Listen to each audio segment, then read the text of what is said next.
पुरानी हवेली की कहानी एक डरावनी और रहस्यमयी कहानी है जो लोगों के दिलों में खौफ और उत्सुकता पैदा करती है। एक गांव में एक पुरानी और वीरान हवेली थी जो कई सालों से खाली पड़ी थी। इस हवेली के बारे में बहुत सी कहानियां मशहूर थी और कहा जाता था कि वहां कुछ अजीब और डरावना होता है।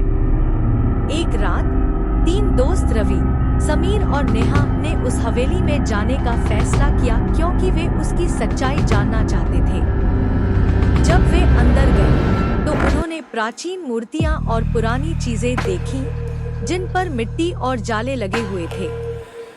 हवेली का माहौल बहुत ही भयावह था, जैसे किसी के होने का एहसास हो रहा हो। हवेली में घूमते घूमते उन्हें एक पुरानी डायरी और कुछ दस्तावेज मिले जो उस हवेली के मालिक के थे। उन दस्तावेजों में लिखा था कि इस हवेली में एक लड़की की आत्मा रहती है जो कभी इस हवेली की मालकिन थी और अपने प्यार का इंतजार कर रही थी। उसका प्यार कभी लौट कर नहीं आया और उसी इंतजार में उसने अपनी जान दे दी। तब से उसकी आत्मा वहां भटक रही है।